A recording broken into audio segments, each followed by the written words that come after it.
नमस्कार दोस्तों, स्वागत है आपका हमारे चैनल सी टेटरियम में। दोस्तों, जैसे ही मैं सुबह उठा तो हमारे ग्रुप में, जो हमारे शिक्षक बहाली की जो ग्रुप है, उसमें एक वीडियो वायरल हो रहा था। अचानक मेरे दिमाग में भी सन्नाटा सा छा गया कि यार, केस यहाँ तक पहुँचने के बाद इस तरह की बातें हो रही हैं, तो लगा कि कहीं ना कहीं हम लोग पिछड़ जाएं, क्योंकि इतने आगे आने के बाद अब मुड़ के भी देखने का दिल नहीं करता है। तो मैं सोचा किससे बात करूं, क्या करूं, नहीं करूं। सब सोचने के बाद आखिर निर्णय निकाला कि डायरेक्ट अब क्यों ना हम नीरज सर से बात करके देखते हैं क्या है सच्चाई। तो मैं नीरज सर को फ़ोन किया और नीरज सर से बातें हुई तो मैं बताया उनको कि सर, आप अगर आपके पास समय हो तो प्लीज़ हमें थोड़ा समय दीजिए, मैं 2-3 प्रश्न पे आपसे कुछ जवाब चाहता हूँ। तो नीरज सर बोले जी बिल्कुल। तो मैं उनसे केस के संबंध में बात किया और बोला कि सर, केस की स्थिति के बारे में बताएं, 2 नवंबर की स्थिति के बारे में बताएं, जो अफवाह फैल रही हैं सोशल मीडिया के थ्रू, उसके बारे में भी बताएं। ये सारी चीज़ों पे उन्होंने इतनी स्पष्टता पूर्वक जवाब दिया कि मुझे नहीं लगता कि इस केस में कहीं से भी किसी भी प्रकार का कुछ दिख रहा हो शंका वाली बात। तो वही वीडियो क्लिप इस वीडियो क्लिप में मैं आपको सुनाऊंगा और वो सारी चीज़ें सुनने के बाद आपको क्या लगता है, आप संतुष्ट होते हैं कि नहीं।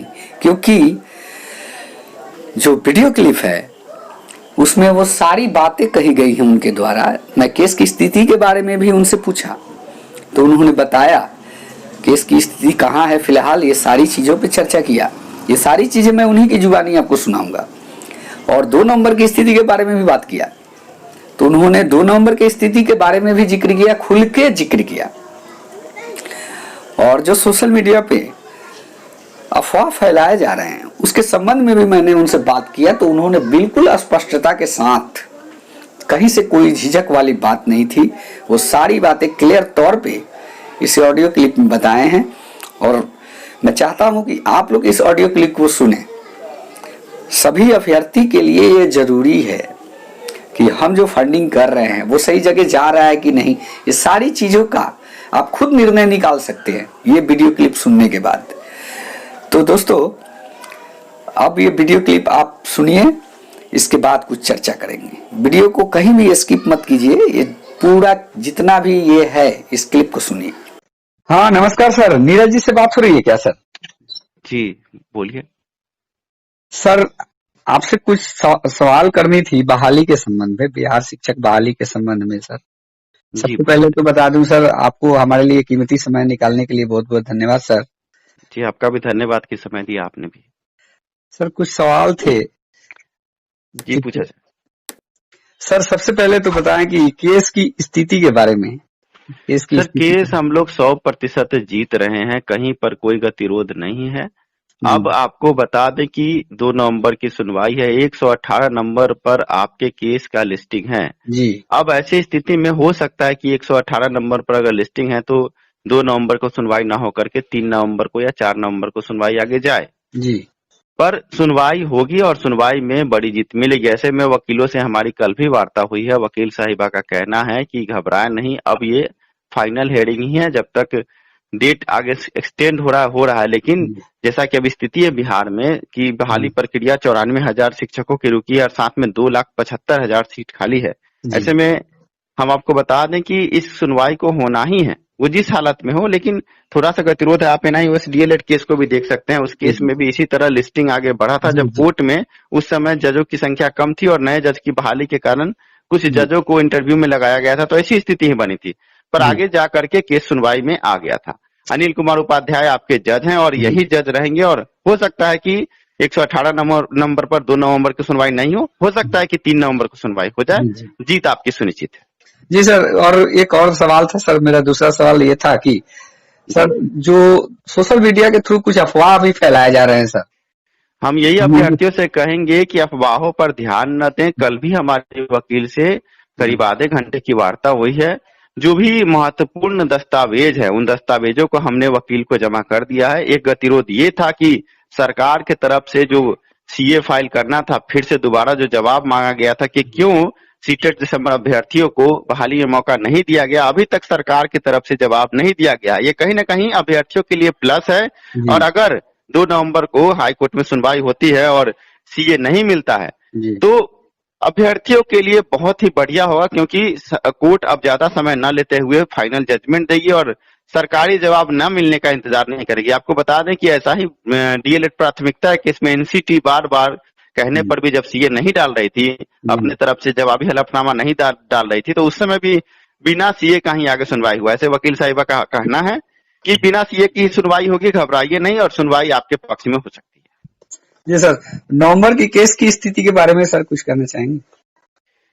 देखिए, हम तो यही कहेंगे कि अभी जो नई सरकार बनने वाली है ये आपके लिए भी बहुत ही बड़ा सुनहरा मौका है, जी क्योंकि अगर डेट एक्सटेंड 1-2 दिन होकर भी जजमेंट आता है तो आप ही के पक्ष में जजमेंट आ रहा है, तो घबराने की बात नहीं। और जैसे ही ये जजमेंट हमारे पक्ष में आएगा, जी ऊपर वाले से दुआ कीजिए, तो आगे नई सरकार को हम ये ज्ञापन देंगे कि आपने वादा किया है कि 9 लाख नई भर्तियां करेंगे। जी आप समझिए कि अगर सरकार बदल के दूसरे दल की सरकार आती, देखिए मैं दल और पक्ष विपक्ष की जी राजनीति जी नहीं करता, पर एक संभावना जैसी जी आ रही है बिल्कुल सामने उम्मीद कि लगाया जा रहा है। नीतीश सरकार द्वारा तो कई बार हमें धोखा दिया गया, शिक्षकों के साथ जो नाइंसाफी हो रही है आप देख सकते हैं। जी जी लेकिन जो विपक्ष द्वारा कहा गया है कि 9 लाख 10 लाख सीटों पर हम बहाली करेंगे, तो जैसे ही इसकी कोर्ट का फैसला आता है और नई सरकार होगी सामने, उनसे हम पूरा निवेदन करेंगे कि सर इस पर ध्यान देते हुए सीटों की संख्या को और बढ़ाई जाए, क्योंकि जो शिक्षा के निदेशक है रंजीत कुमार, उन्होंने साफ तौर से कहा था कि हमारे पास अभी भी बहुत सारी, और भारत सरकार केंद्र सरकार का एक रिपोर्ट आया था जिसमें भारत में नंबर 1 पर बिहार है, जहां 2,75,000 सीट खाली है शिक्षकों के। तो आप समझ सकते हैं कि अगर इसमें सीट की संख्या भी अगर बढ़ जाती है तो अभ्यर्थियों के लिए बढ़िया है। जी तो हमें नई सरकार से उम्मीद है और हम ये कह सकते हैं कि अभ्यर्थियों के पक्ष में सुनवाई होगी। ऐसे में हम अभ्यर्थियों से कहना चाहेंगे कि किन्हीं के बातों में नहीं है, आपकी सुनवाई आपके पक्ष में होगी। सारे कार्य को हमने अच्छे तरीके से कर दिया है। पिछले 8 महीने का ट्रैक रिकॉर्ड आप शिक्षा सुधार रोजगार का देख लें, अभी तक हम केस को जहां तक ले आए हैं, ये स्थिति यहाँ पहुंची है तो आप इससे संतुष्टि होंगे। जिस केस में 5% की चांस नहीं बताई जा रही थी, उसको हमने 100% किया है। शिक्षा सुधार रोजगार अपने कार्य में लगा हुआ है, पर कुछ लोग हैं जिनको केस से मतलब नहीं है, वो बार बार भ्रम और भ्रांति की राजनीति करते हैं। हम अभ्यर्थियों से कहेंगे सही गलत को पहचाने, अभी भी वक्त है, क्योंकि ये वही लोग हैं जिन्होंने गलत हिसाब, गलत ऑडियो डाला था, जिस कारण से अभ्यर्थी भ्रमित हुए थे। और अभी हाई कोर्ट में जो केस चला उसमें वकीलों की फीस पर भी थोड़ी सी समस्या आई थी, पर हम उसको मैनेज कर चुके हैं। वकीलों की फीस क्लियर होने वाली है। आज हो सकता है संध्या तक वकीलों की फीस हम क्लियर कर पाए और आगे सुनवाई में आपको जीत मिलेगी। ऐसे में हम आप अभ्यर्थियों से, आपके चैनल से हम कहना चाहेंगे, माध्यम से कहना चाहेंगे, किसी भी दलाल करा लोगों की बातों में नहीं है। कुछ लोग आपको ऑडियो डाल करके भ्रमित कर रहे थे, पहले भी गलत हिसाब डालकर आपको भ्रमित किया गया, पर शिक्षा सुधार रोजगार इतना छोटा बैनर नहीं, कमजोर नहीं है। हम अपनी लड़ाई लड़ना जानते हैं और जीत आपको सुनिश्चित हम दिलवाएंगे। जी सर। सर आज एक ऑडियो क्लिप जारी किया गया है जिसमें कुछ फंडिंग के रिलेटेड कुछ बातें की गई हैं।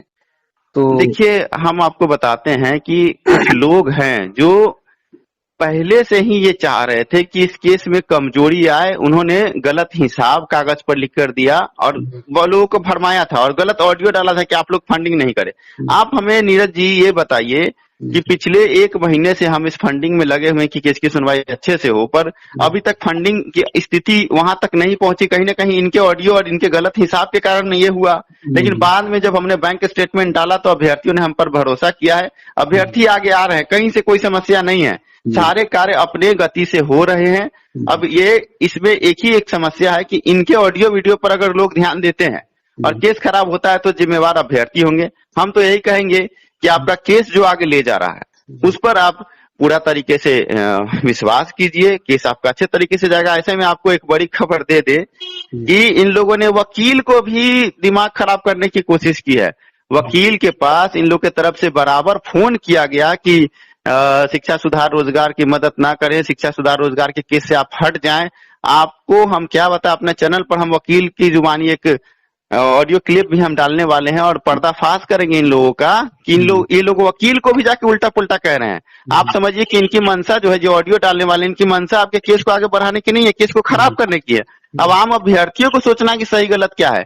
जो 8-10 महीने से काम कर रहा है उस पर विश्वास करेंगे या जो नया नया ऑडियो डाल रहा है उस पर विश्वास करेंगे। अगर किसी के ऑडियो पर विश्वास आप करते हैं तो आप केस को खराब कर रहे हैं। ऐसे में समस्या ये है कि ये ऑडियो डालने वाले 2-4 जिला अध्यक्ष पहले थे और ये लोग कुछ पैसा रखे हुए हैं संस्था का, जो अभ्यर्थियों से लेकर इन्होंने रखा है, वो उपलब्ध नहीं करा रहे हैं वकील को देने के लिए। कल भी हमने इनसे कहा था कि जो पैसा आपके पास है उपलब्ध, वो हमें उपलब्ध कराइए जिससे हम वकील की फीस पूरी करें और हम सारे वकीलों को अपने केस में उपलब्ध करा दें।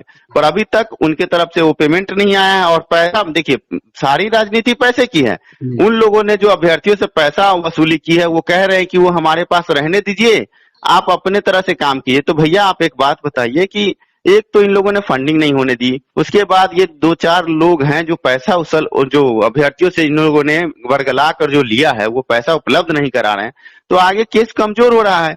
मैं अभी भी अभ्यर्थियों से कहेंगे कि ऐसे लोगों को अगर आपने पैसा दिया है तो उनसे कहिए कि संस्था को पैसा उपलब्ध कराए और केस की आगे की कार्रवाई देखे। छूट मूट की किसी विवाद में पड़ने की कोई आवश्यकता ही नहीं है। जी सर, थैंक यू सर। आपसे बात करके बहुत सारी चीजें क्लियर हुई और मैं कोशिश करूंगा कि आपसे दूसरी बार जब संपर्क हो। धन्यवाद आपका भी सर कि आपने ये मौका दिया और आपने सही बात अभ्यर्थियों तक पहुंचाने का जब बीड़ा उठाया, इसके लिए आपका धन्यवाद। जी सर, थैंक यू सर आपको। फ्रेंड्स, इतना वीडियो क्लिप सुनने के बाद मुझे नहीं लगता कि आपको किसी भी प्रकार की आपके मन में शंका होगी और आशा करता हूं कि इतना सुनने के बाद आप भी संतुष्ट हो गए होंगे। और इतना आगे आने के बाद मुझे लगता है कि अब पीछे मुड़कर नहीं देखना चाहिए। इसलिए फ्रेंड्स, अब मौका और नजाकत दोनों है, इसे मत खोइए, इस नजाकत को समझिए।